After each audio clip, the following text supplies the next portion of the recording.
I think we all kind of discover as we grow up certain things that we're really good at or make us special and things that we really connect to. And if you ask 90% of American opera singers what their gateway drug was to opera, they would probably say singing Mother Abbess in The Sound of Music. There's this mother nun who sings this really iconic song called Climb Every Mountain. I performed this in my Morrisville Presbyterian Youth Club school show. I was 13, maybe, I think. And I didn't know what I was doing. I just sang it. And then like this voice came out. The thing that I remember was the reaction from people in the audience. What I was able to do through my voice was so powerful and moving, and people were moved. And that was the first time that I realized that I had some kind of a gift. Welcome everybody to the Pioneers of Possibility podcast. I'm your host, Kareem Afzal. I'd like to remind everybody to subscribe, leave a comment, and look through our repertoire here of podcasts across many different sectors, many different people. And today, as part of our art series, I'm thrilled to be able to host an old friend, Eve Gigliotti. Eve, welcome to the show. Thank you. That was a beautiful way of saying my last name. Gigliotti. Gigliotti. So Eve, tell us about yourself. What do you do now, and how'd you get there? Well, that's how much time do we have? So I'm a professional opera singer. I work mainly at the Metropolitan Opera here in New York City. And how did I get here it's been a long, winding road, but it's one of those things where, knowing me in high school, you knew that I always sang, but I didn't know what opera was. I thought I wanted to be an actor and a musical theater performer, but then when I started applying for colleges, it was clear that my instrument was more of a classical instrument. And so I just continued down the path of the doors that kept opening for me. The instrument of your voice. Yes, yeah. The instrument of my voice. And so I found myself studying at the Curtis Institute of Music and slowly falling in love with opera. Now I'm deeply, deeply in love with opera, but it took me a while as a kid who hadn't really been exposed to it early on. And I fell so much in love with it that I refused to give up. And so that I just kept on doing it and doing it and doing it, little baby steps, incremental steps, until I was able to make my living doing it exclusively, which I feel very fortunate to be able to do. That's a great blessing. And so as a kid, you sang, but you did not sing in the classical opera sense. I didn't know what it was. It was just this very foreign entity, and in kind of like middle class America pop culture, for me it was Les Mis, which I think is an opera and should be produced as such. Maybe you could bring that back. I know, maybe we could do Les Mis at the Opera House. But it was Les Mis, it was Miss Saigon, it was musical theater. We did musical theater shows in school, and I fell in love with Broadway. And but not a great dancer, and I didn't necessarily fit into the kind of archetypal musical theater performer. I kind of screamed opera singer without knowing that I screamed opera singer. I'm just talking like broad types of people and art, just your whole kind of artistic sensibility. It was actually Michael Sharon at George School who was the first person to tell me, you need to go to New York and you need to study opera. And I was like, I don't know what you're talking about. And for our listeners, Michael Sharon. So Michael Sharon was our music teacher at George School. And that was kind of the first hint of, you need to go do this and more seriously. And New York is the place to be. And it took me a while to kind of take that advice. But prior to that, the moment that I realized that I had something that was special right? I think we all kind of discover as we grow up certain things that we're really good at or make us special and things that we really connect to. And if you ask 90% of American opera singers what their gateway drug was to opera, they would probably say singing Mother Abbess and The Sound of Music. Okay. So The Sound of Music, Rodgers and Hammerstein, iconic musical theater show. And there's this mother nun who sings this really iconic song called Climb Every Mountain. And it is a very operatic song. I performed this in my Morrisville Presbyterian Youth Club school show. I was 13, maybe, I think. And I didn't know what I was doing. I just sang it. And then like this voice came out. And the thing that I remember was the reaction from people in the audience. What I was able to do through my voice was so powerful and moving, and people were moved. And that was the first time that I realized that I had some kind of a gift. Thank you. And then it wasn't until Michael and then going to college that I started training classically. So when you started high school, what did you think you were going to be when you grew up? Oh, I wanted to be an actor. You wanted to be an actor? I wanted to be an actor in a musical. I wanted to be like Bette Midler. Okay. Because you remember at the time, there wasn't a lot of crossover. You were either an actor or you were a singer. In our high school, that was... But also professionally, like in Hollywood, you didn't see a lot of people whose career did both, right? Now there's like many kind of triple threats that are out there working in multiple genres. But at the time, it was like singing actors on film and TV didn't really exist as well. They existed, but it was confusing for people. But now it's much more commonplace to be able to do multiple things. Like you could do a Broadway show, you could do a TV show, you do a movie. But I really wanted to do that. But I didn't know about opera. And now it's like so clear to me that all of my gifts lent itself to performing in this particular medium. That's amazing. So you went to Curtis. This is a long story. So I actually went to Carnegie Mellon, and then I went for 1 year thinking I wanted to be in a university experience. I didn't want to go to a conservatory. And then 1 year I was like, I got to go to a conservatory and I have to go to New York. No offense, Pittsburgh. I love you, Pittsburgh. And Carnegie Mellon to me screams engineer. So 100%. There's like an incredible performing arts.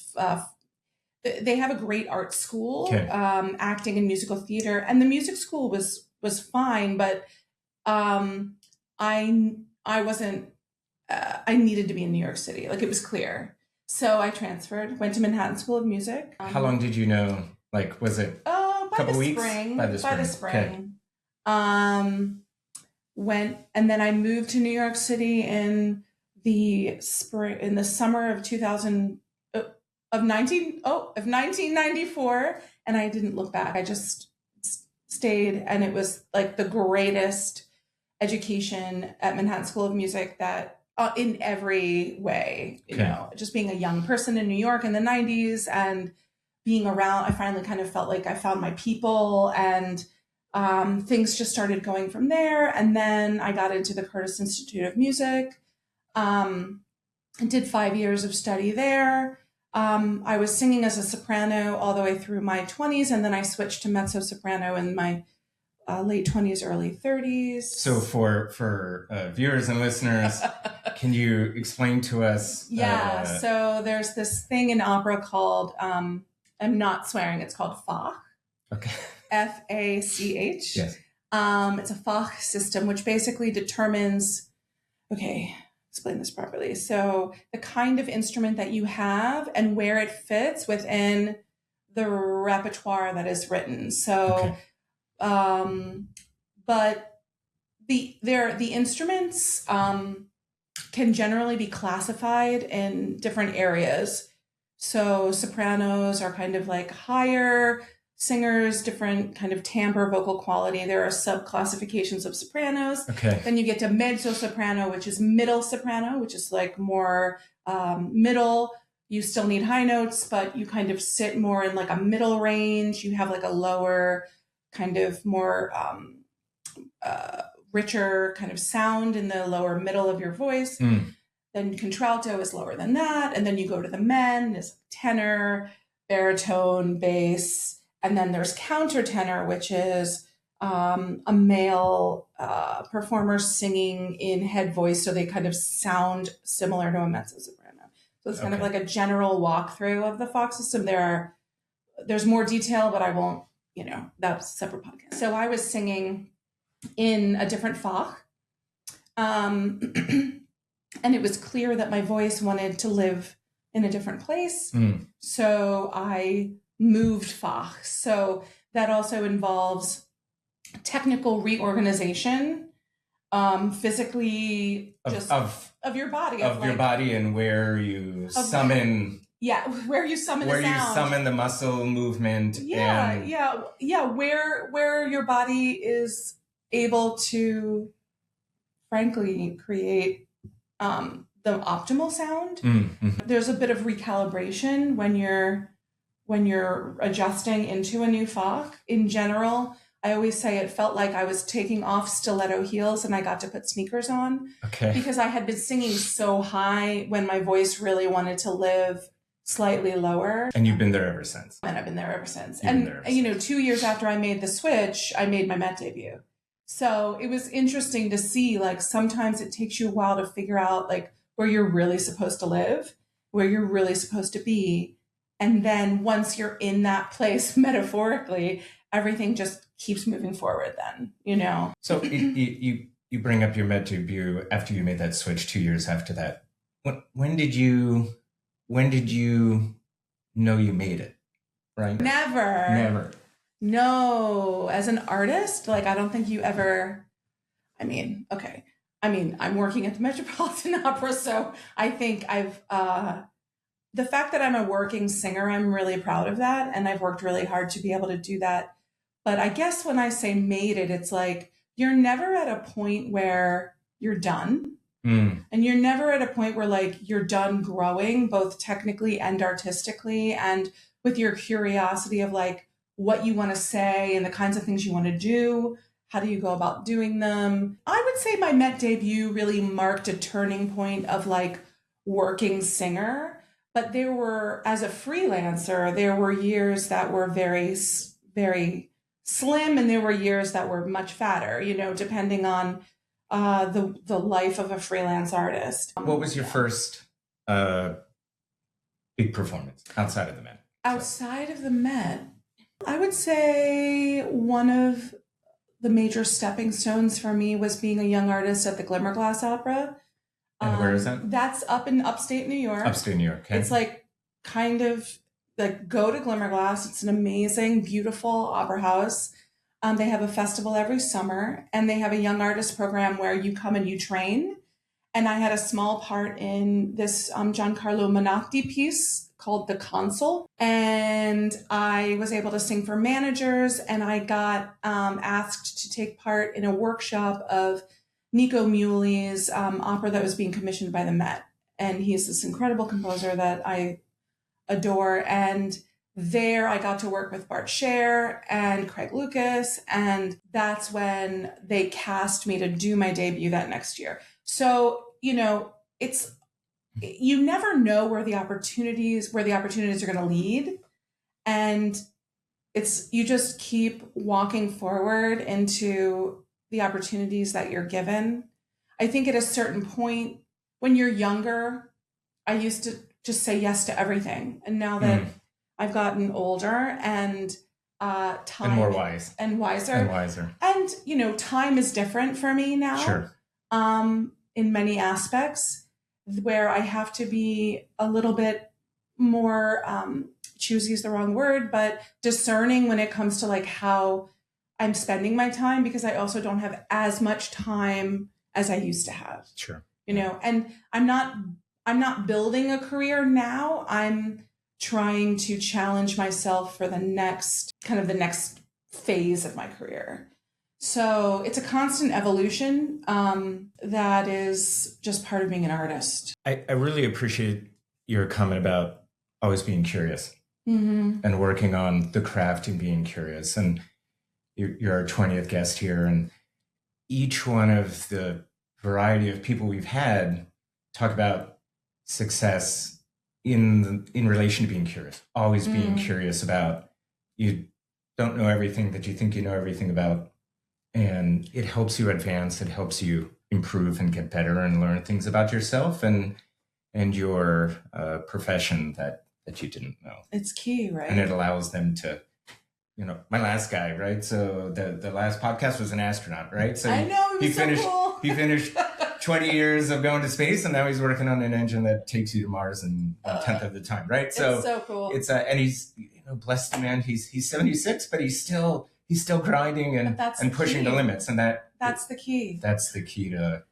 I don't see myself trying to figure out how to make a rocket ship, but I will say that the singing is the kind of singing that occurs, the bel canto singing, the operatic singing. It is a practice, much like any other devotion to a craft and a practice, right? And it's a practice that involves everything in my body, in my mind, both emotionally, intellectually, my ear, how my body is functioning. And because I'm in my body, as I get older, there are different things that come up regarding my body and how it's working and how it's changing, and then adapting to that. So I still take regular lessons, voice lessons, technical lessons. How often? Once every other week. Okay. So twice a month. But sometimes once a month if I'm working specifically on a project that needs a focus. Yeah. But that's essential to me. That's like fine tuning. That's continuing to work on the instrument like that. The practice never ends. So there's the practice of singing. Do you have to work out your vocal cords, your diaphragm? Everything. So, I mean, we can get into it, but, this little larynx that's nested in your throat is surrounded by all of these muscles, the diaphragm. They affect how free the larynx has to be free to be able to stretch and went to access different registration, higher notes. Your vocal cords will stretch a little bit. The larynx will tilt. The chest voice uses a different coordination. So there's all of this pliability and flexibility that if you're tight in your body or if things are stuck, that you don't have as much, things are getting stopped, right? Like you don't have as much freedom. So the counter support. So in order for the cords to stretch efficiently and for the resonators to be accessed, there's this thing that they talk about called appoggio, which is lean, which is you're using your sternum to lean, and it's all about balance of breath pressure. So if you're making these sounds... So the counter muscles to the main muscles. Exactly. Right, exactly. So it gives it balance. Yes, so good. Okay. Yes. Yeah. Thank the you. engineer in me. Yes. I understand that. No, but that's exactly what's happening. And that's what, when singers talk about support. Okay. You're using counter muscles to make sure that all of the pressure isn't being thrust through your throat. Okay. So you need your lower abs, you need your pelvic floor, you need your hips open, it's a whole body thing, and it's an athletic thing. And so when you see opera singers singing like the Tristan und Isolde, 5 hours of Wagner on the stage. 5 hours. Mm-hmm. You train your life to be able to do something like that. And That's amazing. Is, I think, miraculous that human beings can do this. You did a production, a two-day production of... Development workshop. No One Is Forgotten. No One Is Forgotten. So Winter Miller, also George School alum, she wrote this beautiful play about a journalist and an aid worker, and they're being held captive. But it's this two-person play of these two women in a cell and what they do to survive. And it's a whole journey that deals with what it is to be alive. It's extremely prescient given the lack of journalist protections in the world and the fact that people are being disappeared on a regular basis. And I felt like it was a story that needed to be told through opera as well. And so we co-commissioned, this all kind of was born in the pandemic. The Dallas Opera, Lexicon Classics, and myself co-commissioned the work as a concept album, kind of like a radio play, because in the pandemic, nobody was giving performances. And we were like, how do we reach each other? How do we find each other? How do we make work that's not a Zoom opera, something different, something that people could put in their ears and transport into this other place and have this communal experience without being with each other. And so this album was made. We made it in this beautiful kind of spatial Dolby Atmos design. It's on iTunes. It's on all the major platforms. You can listen to it. And then the next step was to see if we could make it into a live show. It's 2 actors and 2 opera singers. Okay. Cello and Foley arts. So it's this like very unique cross-collaborative performance art of how we bring music into something that's already a very beautiful play.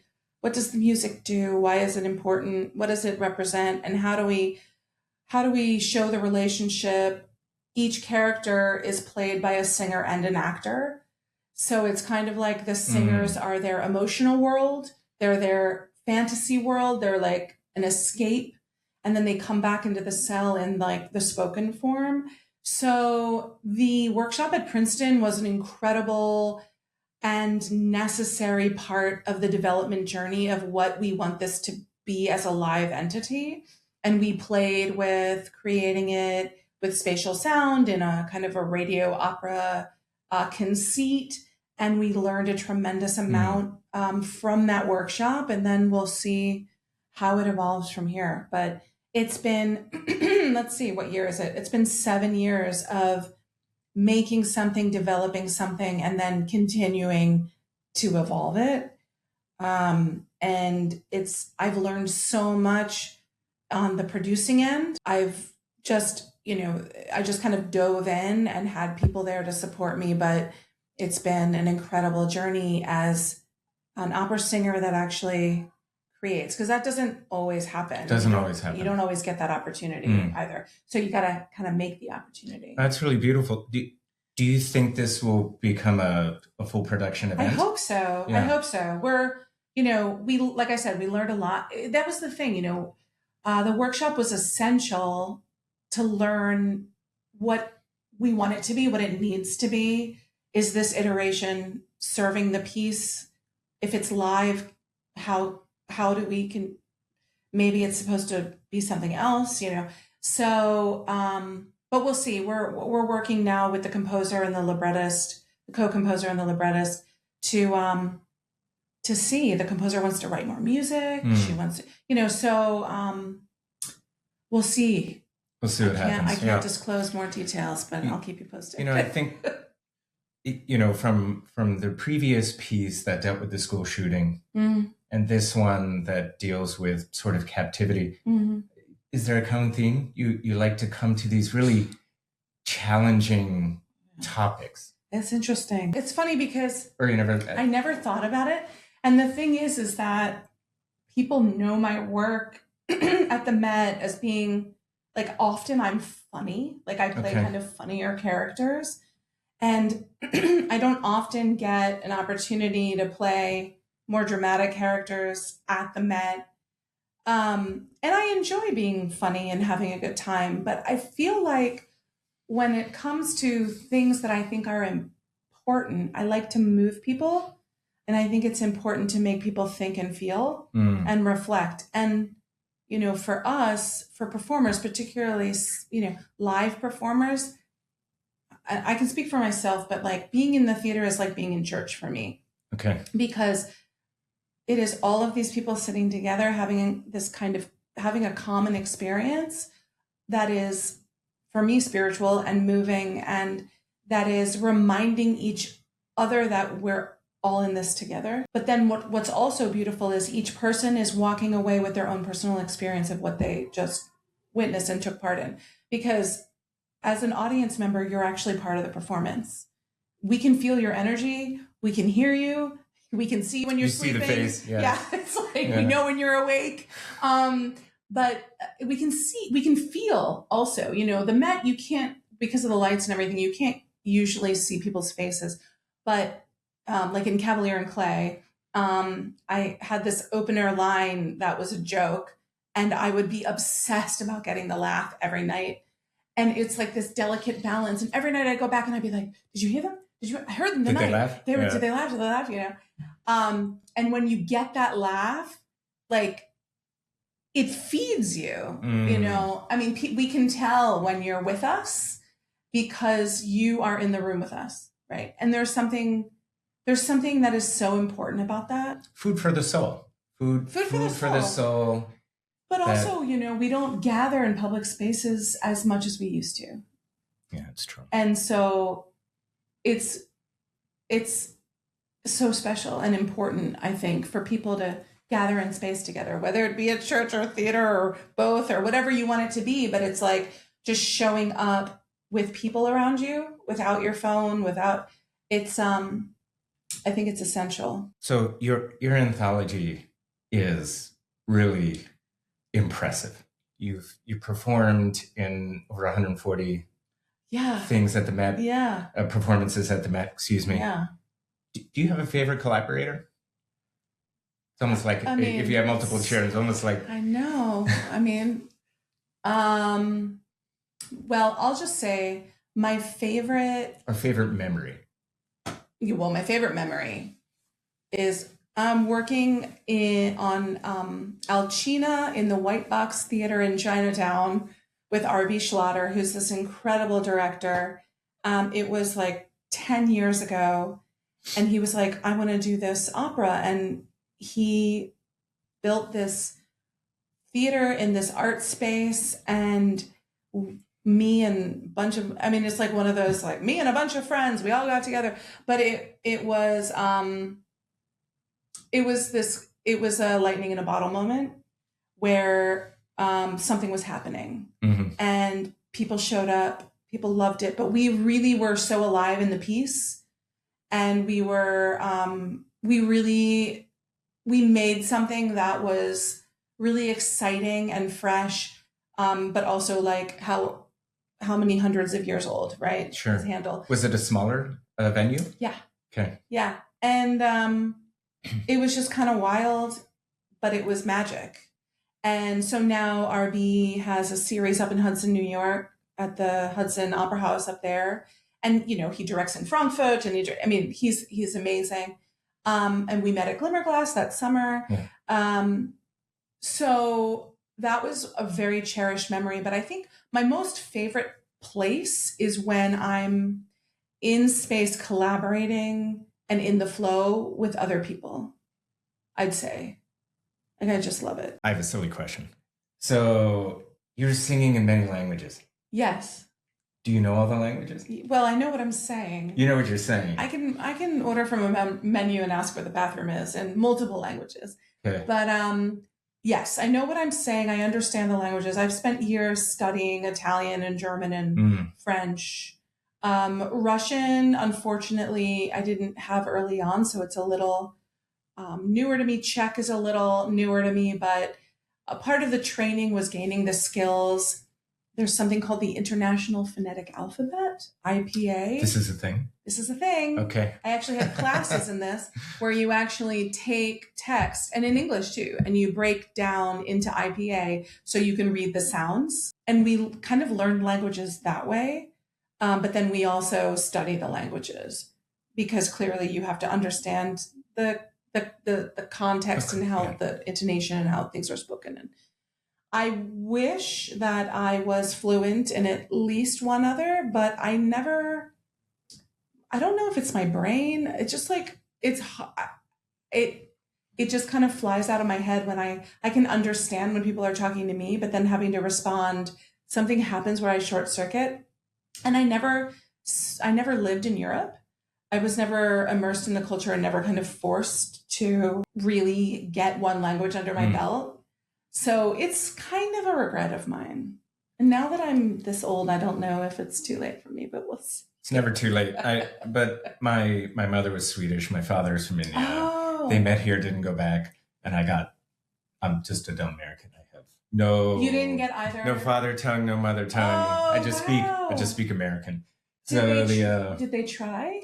They didn't, so at that time they didn't want to confuse us. Yeah. Now it's like a badge of honor that your kid can speak so many different languages, but they came kind of fraught time and sort of dark-skinned Indian guy and a Snow White woman from Sweden coming at that time, and they just thought. My grandparents didn't teach my father either. They were from Italy, and they didn't teach because at that time it was all about being as American as possible and assimilating your children. Same. Yeah.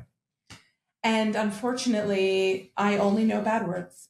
I know more than that now, but like that's how much I learned from my grandparents. But I have it in my ear, but they did. It wasn't taught, which I think is very unfortunate. Let's talk about the future of opera. So let's talk about the future of opera. Yeah, our young, our young singers. Oh my gosh! Coming into the craft. Are they coming into the art? Oh my god! First of all, there's so many incredible singers out there, and actually yesterday, I just went to we have this thing. It's kind of the biggest we have these vocal competitions, which I'm a little on the fence about because there's so much more to being a singer and having a career than it's kind of like the Olympics of singing, but it's just kind of, it's kind of like American Idol meets opera, right? Oh my. And so competitions in general, I'm like a little wary about, but I understand the importance of it for a young person in their career. I benefited from them as a young person as well. It's important, gives them an opportunity and a platform to get heard.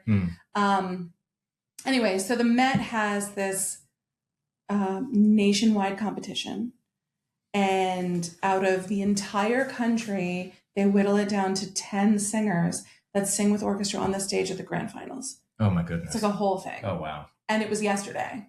And I went and I listened, and I was so moved by the talent on the stage. Like I was so heartened and excited and inspired, and it made me so happy to know that the future, we're going to be okay. Like we've got the talent. It's just about making sure that we have a place for everybody to sing.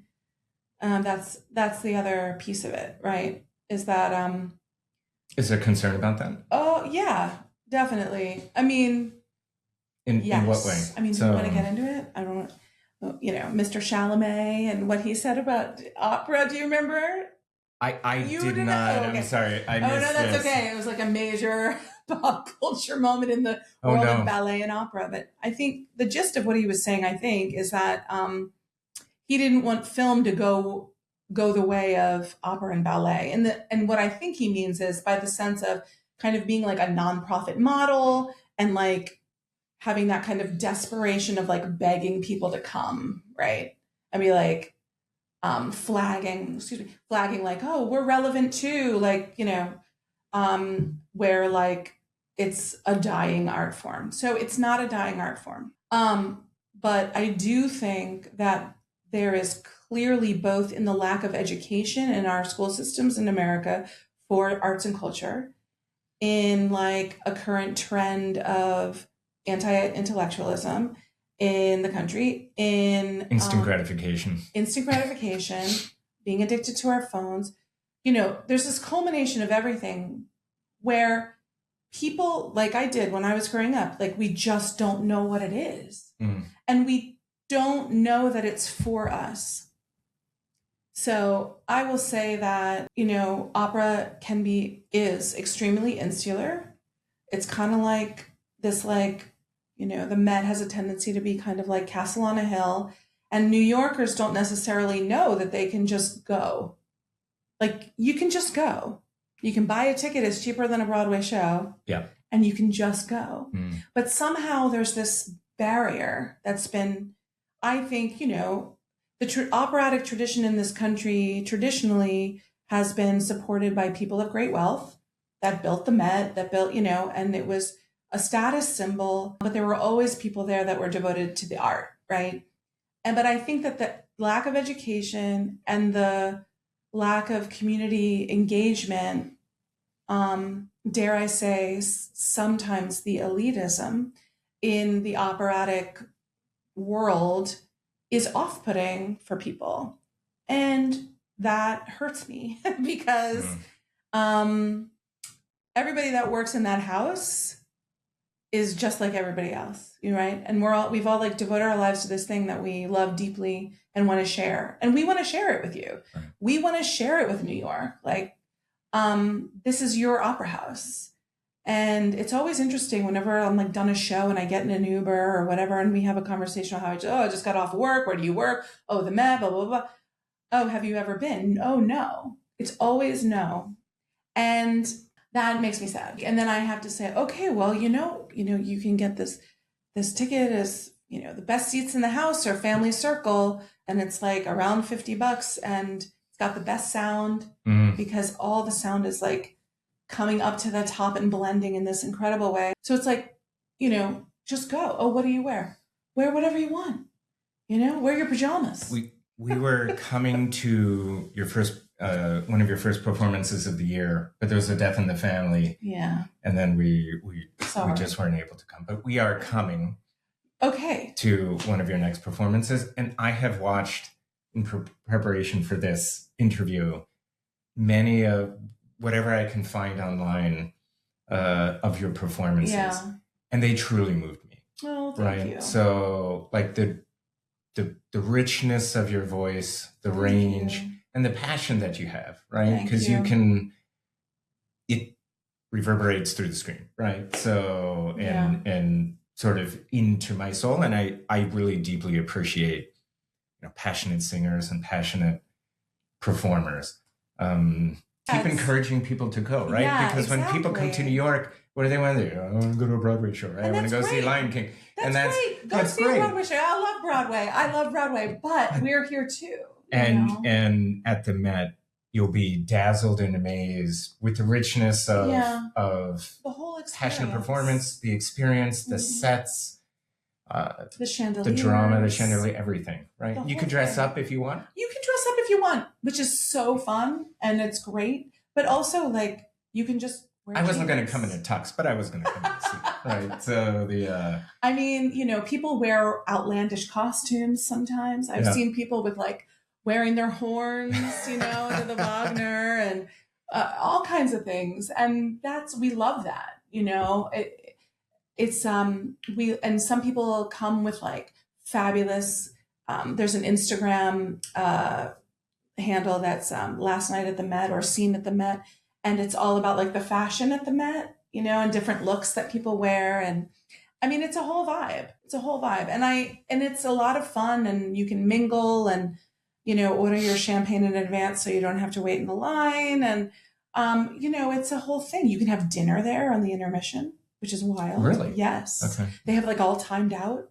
There was an article in the Times about it actually recently. That's great. Yeah. So, I mean, like you can sit in the tippy top at a desk and bring your score and follow the opera if you just wanted to read the score. There are so many things that are cool about it. It sound have you ever heard kabuki? Like of course. Japanese opera. Of course, right? Of course. So I've been to Japan 56 times and I almost made it.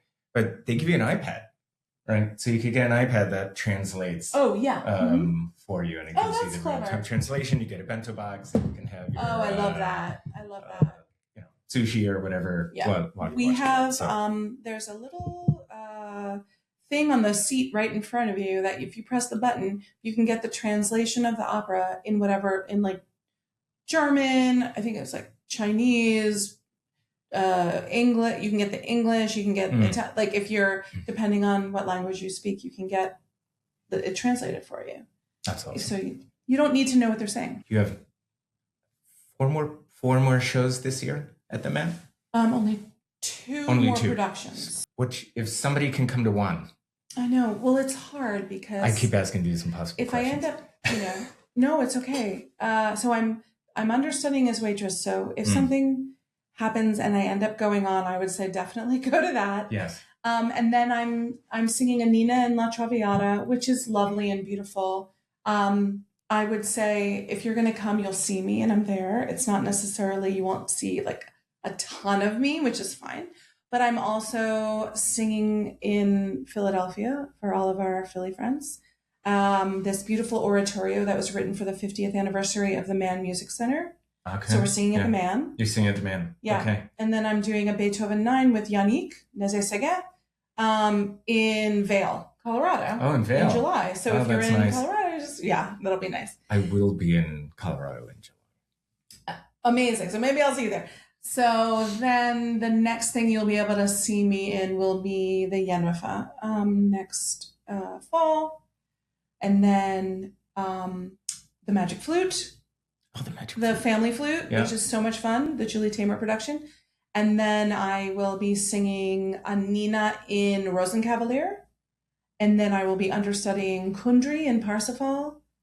And then I forget what else. You're an underachiever. Yeah, I know. So if you were to give advice, this is final question. If you were to give advice to one of those aspiring finalists yesterday, what would you give? What would you tell them?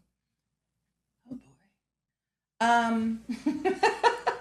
It's kind of the advice that I would give myself and that I do give myself, right? Is that I like to just say one foot in front of the other because what we do is extremely difficult and it's getting more difficult with the lack of, like I said, places to sing, just kind of what's happening in our business right now. I would say keep moving forward, however you need to do it.